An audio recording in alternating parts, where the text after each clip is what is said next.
धूमम एक ऐसी कहानी है जो सीक्रेट से जुड़ी हमारे समाज की एक कड़वी सच्चाई को दिखाती है, जिसके बारे में आपको जरूर जाननी चाहिए। इसलिए वीडियो को पूरा जरूर देखिएगा। मूवी की शुरुआत में हम दिया नाम की एक लड़की को देखते हैं जो अपने हस्बैंड अविनाश का वेट कर रही होती है। थोड़ी देर बाद अविनाश वहां पर दिया को रिसीव करने के लिए आता है। रास्ते में वो दिया को बताता है कि उसने अपनी नौकरी से इस्तीफा दे दिया है। ये सुनकर दिया हैरान रह जाती है। अविनाश से इसकी वजह पूछती है। अविनाश अभी उसे कुछ बता पाता कि तभी उनकी गाड़ी के सामने एक आदमी आ जाता है। अविनाश को लगता है कि ये कोई ट्रैफिक पुलिस वाला है, इस वजह से वो गाड़ी को साइड में रोक लेता है। इसके बाद जैसे ही वो गाड़ी का शीशा नीचे करता है तभी अचानक से वो आदमी अविनाश और दिया पर हमला कर देता है। अब अगले दिन जब अविनाश को होश आता है तो अपने आप को एक पहाड़ी के पास पाता है। वहीं दिया पास में ही बेहोश होती है। वो दिया को उठाने की कोशिश कर रहा होता है कि तभी उसकी कार ब्लास्ट हो जाती है। ये देखकर वो काफी डर जाता है। इसके बाद पास में ही पड़ी एक मोबाइल पर रिंग बजती है, जो देखकर वो तुरंत ही कॉल को रिसीव करता है। कॉल करने वाला उसे एक बॉक्स के बारे में बताता है जो दिया के बगल में रखा होता है। अविनाश तुरंत ही उस बॉक्स को खोलता है। बॉक्स में उसे एक घड़ी मिलती है जिस पर एक टाइमर चल रहा था। इसके बाद वो फिर से दिया को उठाने की कोशिश करता है, लेकिन जब दिया नहीं उठती है तब अविनाश दिया को लेकर पास के ही पड़े जर्जर बिल्डिंग में आ जाता है। इस बिल्डिंग में कोई नहीं होता है, इस वजह से अविनाश दिया को एक जगह पर लिटा देता है। इसके बाद वो अपने बॉस सिड को कॉल करने की कोशिश करता है।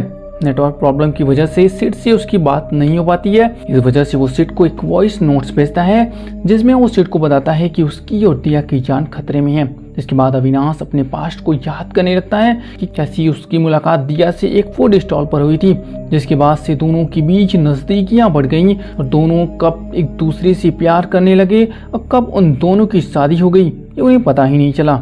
जिस फूड स्टॉल पर अविनाश और दिया मिले थे उसी फूड स्टॉल पर अविनाश की मुलाकात अपने बॉस सिड से हुई थी। अविनाश ने अपने दोस्त के इस फूड स्टॉल को अपने मार्केटिंग स्किल से काफी फेमस कर दिया था, जिससे सिड काफी प्रभावित हुआ था और उसने तुरंत ही अविनाश को अपनी कंपनी में काम करने का ऑफर दे दिया, जो कि एक सीक्रेट बनाने की कंपनी होती है। ऑफर अच्छा होने की वजह से अविनाश ने तुरंत ही उस कंपनी को ज्वाइन भी कर लिया था। इसके बाद अब सीन फिर से प्रेजेंट में शिफ्ट होता है। यहाँ पर हम सिड के अंकल प्रवीण को देखते हैं जो अविनाश की मदद करने के लिए आए होते हैं। अविनाश को लगता है कि उनके साथ जो हो रहा है वो प्रवीण की वजह से ही हो रहा है, क्योंकि कंपनी में एक वही था जो अविनाश को पसंद नहीं करता था। इस वजह से प्रवीण को वहां पर देखकर अविनाश उसे मारने आता है, लेकिन प्रवीण उसे उसकी हेल्प मांगने वाली वॉइस नोट सुनाते हुए बताता है कि सिड ने ही उसे उसकी मदद करने के लिए भेजा है। इसके बाद अविनाश उससे तुरंत ही 1 करोड़ रुपए लाने के लिए कहता है। वो कहता है कि अगर उन्होंने 1 करोड़ रुपए नहीं लाए तो कोई है जो उसे और दिया को मार देगा। अब क्योंकि अविनाश की वजह से उनकी कंपनी ने अरबों रुपए कमाए थे, इस वजह से वो तुरंत ही 1 करोड़ रुपए लाने के लिए तैयार हो जाते हैं। थोड़ी देर बाद दिया को भी होश आ जाता है। अविनाश से पूछती है कि आखिर उनके साथ ये हो क्या रहा है। इस पर अविनाश उसे बताता है कि उसे लगता है कि कंपनी के कुछ लोग और मिनिस्टर मिलकर उसके साथ ये सब कर रहे हैं। दिया से पूछती है कि आखिर वो लोग ऐसा क्यों करेंगे। इस पर अविनाश उसे बताता है कि कंपनी में उसका काम सीक्रेट की बिक्री को बढ़ाने का था। इसके लिए उसने कुछ ऐसे काम किए थे जो उसे नहीं करने चाहिए थे। वो कहता है कि एक बार जब मैं और तुम मूवी देखने गए थे तब वहां पर मैंने देखा था कि मूवी की स्टार्टिंग में जो सीक्रेट ना पीने वाली ऐड दिखाई जाती है उसे कोई नहीं देखता है, जिसके बाद से वहां से मुझे एक आइडिया मिला जिसके अंतर्गत हमने ऐड को अट्रैक्टिव बनाने की सलाह दी। शुरुआत में कंपनी के बोर्ड मेंबर मेरे आइडिया को मानने के लिए तैयार नहीं थे, क्योंकि ऐड में सिगरेट ना पीने की सलाह दी जाती थी, लेकिन मेरे प्लान को सुनने के बाद सब लोग राजी हो गए। इसके बाद हमने एक ऐड बनाया। चूंकि ये ऐड एक तरह से सोशल वर्क के लिए था, इस वजह से ऐड कंपनी का 1 रुपया भी खर्च नहीं हुआ। वहीं ऐड में हमने एक हीरोइन को दिखाया जो कि दिखने में काफी हॉट थी। वो लोगों को बताती है कि सिगरेट पीने से वो और भी पतली और खूबसूरत दिखने लगी, लेकिन उसे कैंसर हो गया। अब लोग जैसे सिगरेट पैकेट्स पर लिखे चेतावनी कि सिगरेट पीने से कैंसर होता है को इग्नोर करते हैं, उसी तरह से उन्होंने ऐड में भी कैंसर वाली बात को इग्नोर करते हुए पतली और खूबसूरत होने वाली बात पर ही गौर किया, जो कि मेरा यही प्लान भी था। इसके बाद हमारी कंपनी की सेल्स टॉप पर पहुंच गई। इसके बाद सीन फिर से प्रेजेंट पर शिफ्ट होता है। यहाँ पर अंकल प्रवीण अपने एक आदमी को पैसे देकर भेजते हैं। अविनाश दिया को रूम में बंद करके खुद पैसे लेने के लिए निकल जाता है। लेकिन तभी वो आदमी अचानक से अविनाश पर हमला कर देता है। काफी देर लड़ाई के बाद अविनाश किसी तरह से उस आदमी को मारने में कामयाब हो जाता है। इसके बाद वो वापस दिया के पास आता है और वो दिया को लेकर उस आदमी की गाड़ी से वहां से निकल जाता है।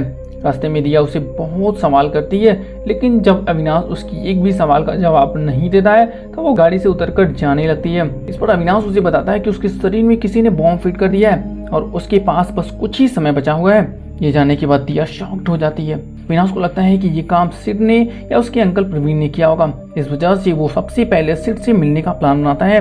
जिसके बाद वो सिड के ड्राइवर कुमार को फोन करता है जो सिड को रिसीव करने के लिए एयरपोर्ट जा रहा होता है। अविनाश उसे अपनी टूटी हुई गाड़ी रिपेयर करने के लिए दे देता है और वो कुमार से कहता है कि वो सिड को रिसीव कर लेगा। इसके बाद अविनाश एयरपोर्ट जाकर सिड को किडनैप कर लेता है और उसे उसके अंकल प्रवीण को कॉल करके सेम लोकेशन पर 1 करोड़ रुपए लाने के लिए कहता है। जिसके बाद अविनाश सिड को मारकर बेहोश कर देता है और फिर वो सिड को उसी जर्जर बिल्डिंग में बांध देता है। थोड़ी देर बाद जब अंकल प्रवीण वहां पर 1 करोड़ रुपए लाते हैं तब अविनाश उनसे कहता है कि तुम लोगों ने ही बॉम्ब लगाया है, लेकिन अंकल प्रवीण को बॉम्ब के बारे में कुछ पता ही नहीं था। जिसके बाद अविनाश उन दोनों को वहीं पर ही छोड़कर 1 करोड़ रुपए और दिया के साथ वहां से निकल जाता है। इसके बाद अविनाश उस ब्लैकमेलर को कॉल करता है जिसने उससे पैसे अरेंज करने के लिए कहा था। ब्लैकमेलर अविनाश को एक एड्रेस देता है और वहां पर आधे पैसे पहुंचाने के लिए कहता है। अविनाश उस एड्रेस पर जाकर आधे पैसे पहुंचा देता है। यहाँ पर अविनाश उन लोगों से उस ब्लैकमेलर के बारे में पता करने की कोशिश करता है, लेकिन उन लोगों को कुछ भी पता नहीं होता है। इसके बाद वो ब्लैकमेलर उसे एक दूसरा एड्रेस भेजता है, जिसके बाद ये दोनों उस जगह पर आधे बचे पैसे भी पहुंचा देते हैं। यहाँ पर एक महिला होती है जो उन्हें एक लेटर देती है। ये लेटर उसी ब्लैकमेलर ने दिया होता है। इस लेटर में भी एक जगह का पता होता है। जिसके बाद ये दोनों उस लोकेशन पर निकल जाते हैं। रास्ते में दिया अविनाश से मिनिस्टर वाली बात के बारे में पूछती है। इस पर अविनाश उसे बताता है कि एक बार वो और सिड एक मिनिस्टर से मिलने के लिए उसके घर गए थे। मिनिस्टर ने उन लोगों से सिगरेट को ब्लैक मार्केट में बेचने के लिए कहा था ताकि उन लोगों को टैक्स ना देना पड़े, जिससे उन लोगों को काफी प्रॉफिट हो।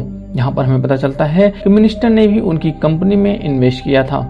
इसी दौरान सिड और उसके अंकल प्रवीण से लड़ाई भी हो गई थी, क्योंकि सिड के पापा ने कंपनी का एमडी प्रवीण की बजाय उसे बना दिया था, जिसकी वजह से उनके बीच मनमुटाव हो गया था। अब जब प्रवीण को पता चला कि सिड मिनिस्टर के साथ मिलकर कंपनी को प्राइवेट करने के लिए सोच रहा है, तब वो कंपनी की बंटवारे के लिए कोर्ट में मुकदमा भी कर देता है। इसके बाद सीन फिर से प्रेजेंट में शिफ्ट होता है। यहाँ पर अविनाश और दिया आदमी के बताए गए तीसरे लोकेशन पर पहुंच गए होते हैं। ये जगह एक कब्रिस्तान होता है। यहाँ पर अविनाश को एक बॉक्स मिलती है जिसके अंदर सिगरेट होता है। ये देखकर अविनाश काफी निराश हो जाता है। बम फटने में अब केवल 5 मिनट का ही समय बचा होता है और अविनाश ये समझ जाता है कि बम फटने से अब वो नहीं रोक पाएगा। इस वजह से अब वो दिया को सच्चाई बताते हुए कहता है कि बम मेरे अंदर नहीं बल्कि उसके अंदर है। अविनाश कहता है कि अगर वो उसे सच्चाई पहले बता देता तब वो उसे अपने पास भी नहीं आने देती, इस वजह से उसने सच्चाई नहीं बताई थी।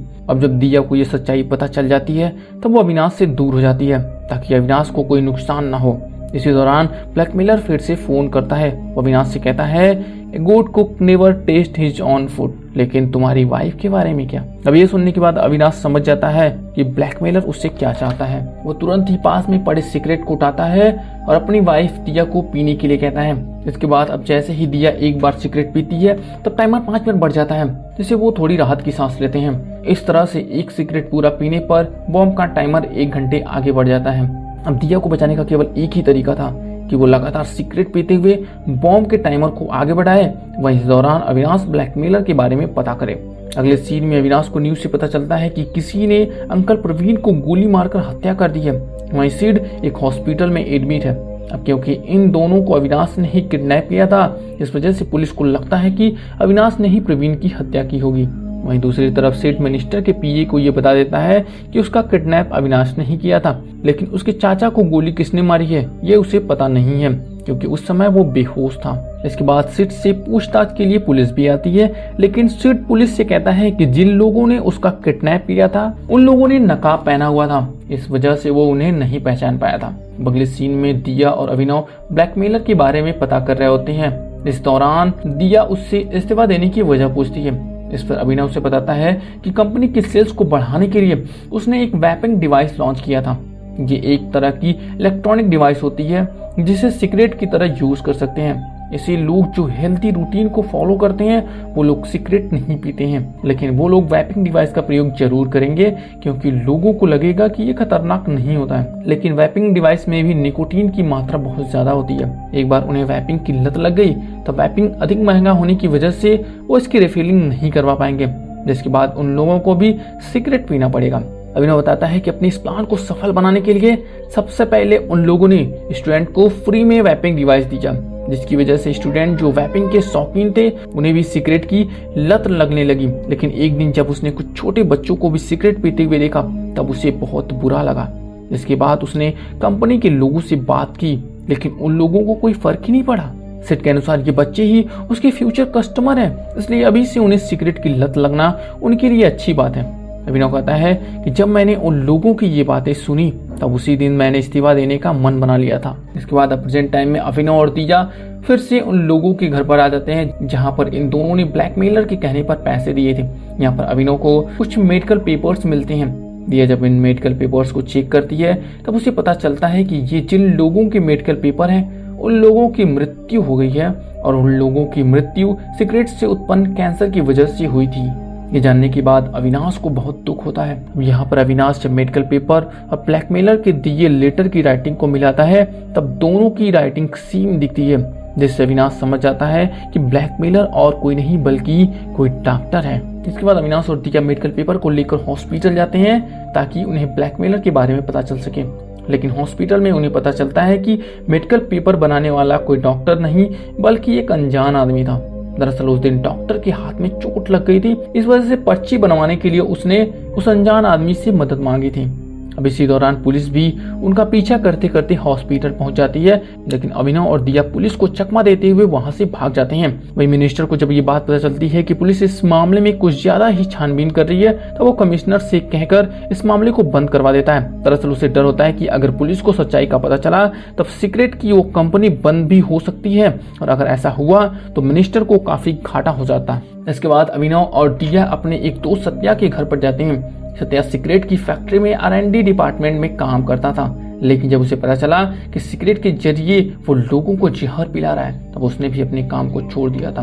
अब यहाँ पर अभिनव सत्या से एक प्रेस कॉन्फ्रेंस की वीडियो दिखाने के लिए कहता है। दरअसल अभिनव को ये लग रहा था कि ब्लैकमेलर उस प्रेस कॉन्फ्रेंस में जरूर आया होगा। अब अभिनव वीडियो में देखता है कि एक आदमी उससे सवाल करता है कि आप सिगरेट क्यों नहीं पीते, पर सिड कहता है कि ये good cook never taste his own food. अब ये डायलॉग सुनने के बाद अभिनव तुरंत समझ जाता है कि ये वही ब्लैकमेलर है, क्योंकि यही सेम डायलॉग ब्लैकमेलर ने भी अभिनव से कहा था। लेकिन इस वीडियो में ब्लैकमेलर का चेहरा नहीं दिख रहा था।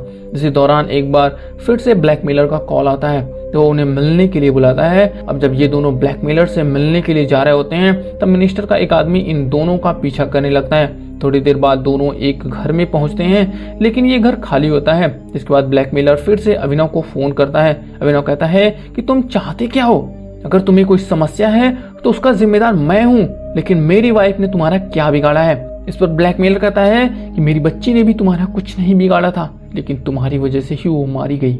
इसके बाद हमें पता चलता है कि ब्लैकमेलर कोई डॉक्टर नहीं बल्कि वो आर्मी का एक जवान है। उसका एक छोटा सा सुखी सा परिवार था, लेकिन उसकी पत्नी को अभिनव के ऐड ने इतना इन्फ्लुएंस किया कि उसे सिगरेट पीने की लत लग गई। वो हर समय सिगरेट पीने लगी, जिसकी वजह से सिगरेट का धुआं उसकी छोटी बच्ची के अंदर भी जाने लगा और कुछ दिनों बाद उसकी बच्ची को कैंसर हो गया, जिससे उसकी मृत्यु हो गई और उसका प्यारा सुखी परिवार पूरी तरह से उजड़ गया। अभी जब ये बात दिया को पता चलती है तब वो बुरी तरह से टूट जाती है। इसके बाद वो तुरंत ही वहां से निकलकर उसी जगह पर जाती है जहां पर आर्मी जवान के बेटे को दफनाया गया था। वहीं दूसरी तरफ अभिनव भी पूरी तरह से टूट जाता है। वो ये समझ जाता है कि उसने अपने घर को बनाने के लिए न जाने कितने घरों को उजाड़ दिया है। इसके बाद अब कोई और घर ना उजड़े, इसके लिए अभिनव उस कंपनी को पूरी तरह से बंद करवाना चाहता है। इस वजह से वो फिर से जर्जर बिल्डिंग में जाता है जहां पर उसने सिड और अंकल प्रवीण को कैद किया था। यहाँ से निकलने से पहले अभिनव ने अपने मोबाइल के कैमरे को ऑन करके यहीं पर छोड़ दिया था ताकि वो सीट पर निगरानी रख सके। इसके बाद जब वो रिकॉर्डिंग देखता है तो वो शॉक्ड हो जाता है। दरअसल अंकल प्रवीण को और किसी ने नहीं बल्कि सिड ने मारा होता है और ये सब जो हो रहा है वो सब सिड की वजह से ही हो रहा था। दरअसल अंकल प्रवीण सिड को मारकर कंपनी को अपने कब्जे में करना चाहते थे। वो सिड की गाड़ी का एक्सीडेंट करवा के उसे मारना चाहते थे, लेकिन सिड को इसके बारे में पता चल जाता है। इस वजह से रात में जब अभिनव अपना इस्तीफा देने के लिए आया था, तब सिड उसे अपनी गाड़ी देकर वहां से भेज देता है ताकि उसकी जगह वो मारा जाए। लेकिन अंकल प्रवीण सिड को कंपनी में देख जाते हैं, जिससे वो समझ जाते हैं कि गाड़ी में कोई और गया है। इस वजह से वो एक्सीडेंट को रुकवा देते हैं, लेकिन अभिनव सोल्जर के चुंगल में फंस जाता है। अब इस वीडियो को देखने के बाद अभिनव तुरंत ही वीडियो को दिया के पास भेज देता है। इस दौरान दिया उसे बताती है कि वो प्रेग्नेंट है। ये कहकर वो बच्ची की कब्र पर रोने लगती है। अब इसी दौरान मिनिस्टर को पता चल जाता है कि अभिनव और दिया को सच्चाई का पता चल चुका है। अगर उन दोनों ने इस सच्चाई को मीडिया को बता दिया तो सीक्रेट की कंपनी बंद हो जाएगी, जिससे उस मिनिस्टर का करोड़ों का घाटा हो जाएगा। इस वजह से मिनिस्टर उन दोनों को जान से मारने का आदेश दे देता है, जिसके बाद सबसे पहले अभिनव का दोस्त सत्या मारा जाता है। वही मिनिस्टर का आदमी जब दिया को मारने की कोशिश करता है, तब दिया के गले में लगा हुआ फट जाता है, जिससे दिया और मिनिस्टर के आदमी दोनों की मौत हो जाती है। वही मिनिस्टर का एक आदमी अभिनव के ऊपर पिस्टल ताने हुए था, लेकिन उसे हम मारते हुए नहीं देख पाते हैं। नेक्स्ट सीन में पुलिस ऑफिसर मौके वारदात पर मौजूद सबूत को अपने पास मंगवाता है, जिसमें दिया की मोबाइल भी होती है। इस मोबाइल में प्रवीण को मारने का वीडियो होता है। पुलिस ऑफिसर डेटा को रिकवर करने के लिए भेज देता है और इसी के साथ ये मूवी यहीं पर ही समाप्त हो जाती है। तो दोस्तों, आपको ये वीडियो कैसी लगी प्लीज कमेंट करके हमें जरूर बताइएगा। यदि वीडियो आपको अच्छी लगी तो प्लीज वीडियो को लाइक करिए और चैनल को सब्सक्राइब कर दीजिए, ताकि आपको इसी तरह की वीडियोस लगातार मिलती रहे। थैंक यू दोस्तों फॉर वॉचिंग दिस वीडियो। मिलते हैं अगले वीडियो में।